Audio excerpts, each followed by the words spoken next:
In our first episode, we talk about Spider-Man Homecoming, some Nicktoons nostalgia, and we have some great things from the set from Avengers Infinity War. Stay tuned for nerdly news.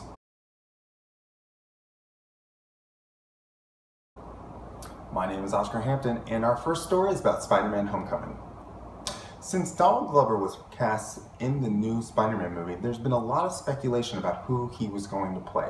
And the reason why is because a few years ago when they were doing the Amazing Spider-Man series, before Andrew Garfield was slated to become Spider-Man, there was actually a campaign to get Donald Glover to play a different version of Spider-Man, which is the Miles Morales version of Spider-Man, which is the younger Spider-Man in the Marvel Universe. Yes, right now there are two Spider-Man in the Marvel Universe. There's Peter Parker, who we're going to see in Spider-Man Homecoming, and then there's Miles Morales, who we've only seen in the comic books and in some of the animated TV shows.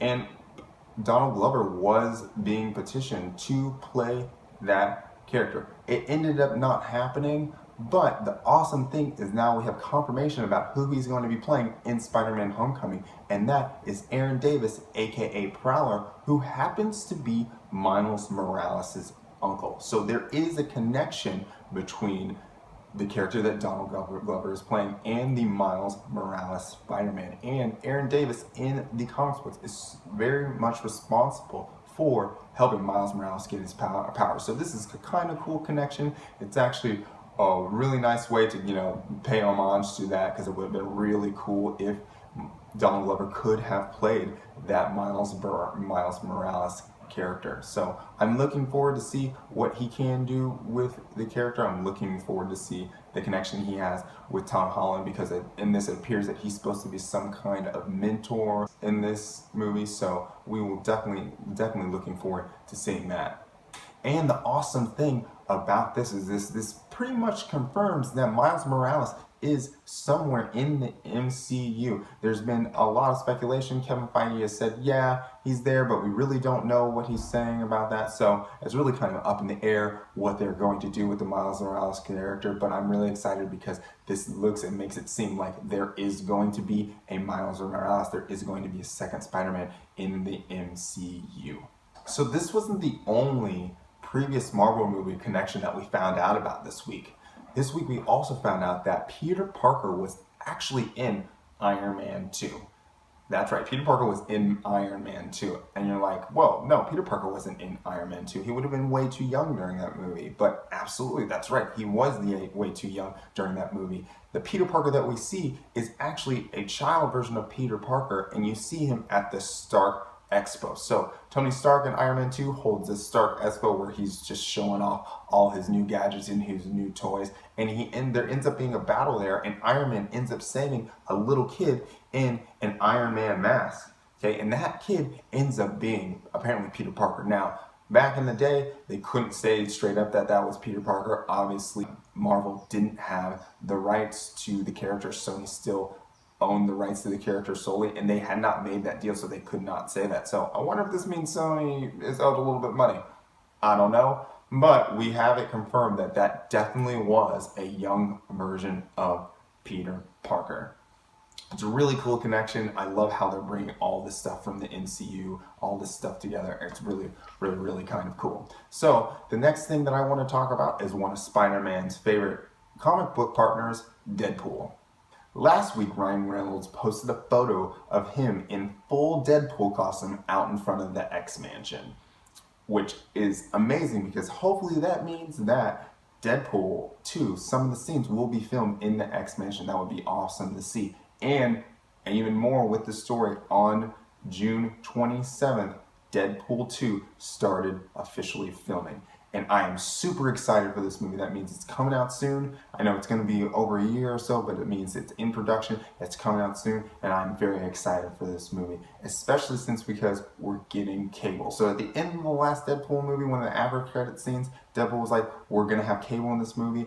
Didn't know who was cast for him, but we know who's cast now, and that is Josh Brolin. I'm really excited what he can bring to the character. He can bring some badass in the Cable character, which is what it needs. And seeing that Josh Brolin, Ryan Reynolds dynamic is going to be super awesome. I think that they're going to do really well. So I'm really excited to see this movie. And let me know in the comments if you're you're excited about it too. Did you like this casting? Did you not like the casting of Josh Brolin? So let me know what you think. Next, we're going to talk about the superhero who's killing the game right now, and that is Wonder Woman. So I know I've talked a lot about Wonder Woman this week, but she's still killing the game, so still gotta talk about her. She's absolutely still relevant. And one of the things that happened this week is that Wonder Woman passed Suicide Squad as the highest grossing film in the US for the DCEU.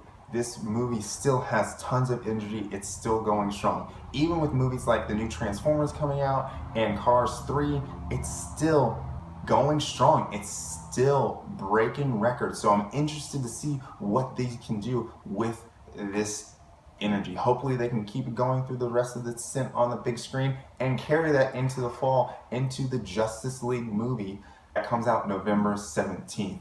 Recently, there was a report that Wonder Woman was actually doing some reshoots for the Justice League movie. It looks like Joss Whedon, who's taken over as director of the Justice League movie, is looking to bring some of that energy into the Justice League, or more of that energy into the Justice League, to help this movie do better on the big screen. So I'm really excited to see where this goes, and I hope that this is a turning point for the DCEU. We're going to go in a complete different direction now, and we're going to talk about some Nicktoons nostalgia. So if you're a child of the 90s, you might remember a TV show called Rocko's Modern Life. Rocko's Modern Life was a show about Rocko, who was a wallaby who lived in a quirky neighborhood around his neighbors and friends and tried to just manage everyday life and got into crazy nonsense situations. So the amazing thing about this is 20 years after the show originally went off air, we are getting a 1-hour TV special called Rocko's Modern Life Static Cling. And the amazing thing about this is that the original cast and the original showrunner is back to write and produce this movie. So I'm really excited about this. Normally I don't like this reboot stuff, but with the original creators, with the original cast, I really think that they can do a good job. Nickelodeon is doing a lot of these kind of reboots. There's a Hey Arnold movie coming out later this year, and next year we have an Invader Zim movie also coming out. So it's really going to be interesting to see what they can do with these shows. I think that they'll do a really good job. So the next thing I want to talk about is DC TV in the Arrowverse.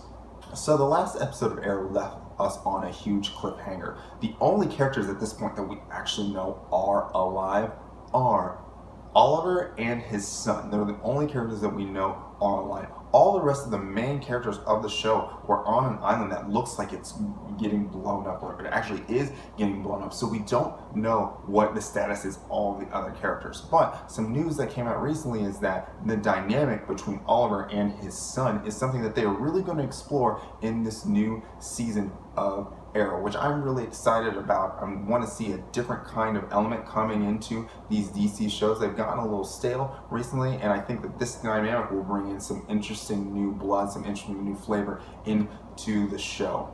Another rumor that I've heard is that they're going to be bringing Oliver back to a more true Oliver Queen type role, which means he's going to be more like the comics and less like the kind of pseudo Batman betrayal that we've been seeing. I hate saying that as much as I love the show. I really do love the show, but I love Batman too, and like all the stuff that they've done with this show that's intertwined with the Batman universe, obviously with the League of Shadows. I've really enjoyed that. So I hate putting this show on blast because I love the show, but it's going to be nice to see them getting back to the roots of the actual Green Arrow comic book. I'm really going to enjoy seeing that, and I hope you guys do too. Let me know down in the comments if you think this is a good movie, you think it's a bad movie, you think it's going to be a little bit weird. Let me know down in the comments and we can totally talk about that.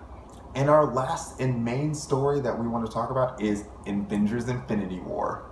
A lot of new stuff came out about Marvel's Infinity War this week, and I'm super excited about all of this news. This first story I'm going to talk about is probably what I'm most excited about. It's not the biggest story, but I think it's the one that I'm most excited about, is Marvel's Illuminati. And if you don't know what Marvel's Illuminati is a collection of the most powerful superheroes in the Marvel universe, and they come together to handle threats that even the separate Marvel teams cannot handle on their own. So like the Avengers and the X-Men and the Inhumans, like in the Fantastic Four, they can't handle these all on their own. So this group of heroes comes together and forms the Marvel Illuminati.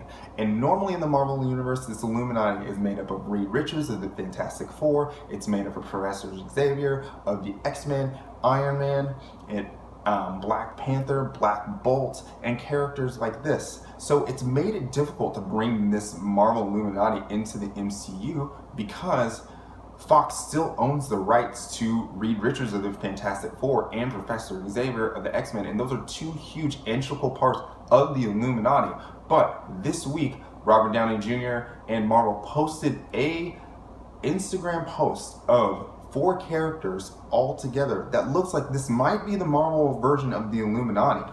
You have Doctor Strange, who is part of the original Illuminati, Iron Man, who's also part of the original Illuminati, and then you have Bruce Banner, who could be technically a major part of this because he's also not only one of the strongest heroes in the world, but also one of the smartest people in the world when he is Bruce Banner and not the whole. So with those 3 characters, along with Wong is also a very knowledgeable character of the DC universe. They're all 4 in this pick, kind of teasing that maybe this is the new Illuminati. There's been some other set photos too that have shown all 4 of them working together. So I'm really interested to see if this is the new Marvel Illuminati. So let me know, are you excited about this as I am? Because I'm absolutely excited. Let me know down in the comments. We also have more news about Tony Stark because they're teasing his new armor, which could give us some clues as to what is going to be happening in this upcoming movie. So the new armor that Tony has is the Mark 48, and 48 is a really high number. He gets a new suit every single movie that he's in. So there's been multiple movies that he's in. There's been 7 movies that he's in: Iron Man 1, 2, and 3. Then we have Avengers Age of Ultron, and then we have Civil War. There's all those movies that he's had so far that have come out where he's in the suit, and now we have Spiderman Homecoming. So that only adds up to 7, but there's a couple movies where he has multiple armors, and in Iron Man 3, all of his armors come out of nowhere for this big battle scene. So that's like, I think like 8 through 41, and that's why we get the number that we got, or 8 through, it's a crazy number. I'm not really sure, but there's tons in that, and then so now we're up to number 48, and this armor is special because it looks like it resembles the armors that he uses in the comic books to go out in space. So it looks like they're teasing that he's definitely going to be flying around in space in Infinity War. Obviously Thanos is a cosmic being, he's out in space. The Guardians of the Galaxy, he's been in that movie, and they're out in space, and we know that this is going to be the whole cosmos coming together and making this huge battle happen. So I'm really excited to see what this armor looks like and what special abilities this armor has, but it's looking like it's going to be one of the big things is going to be the ability to go in space.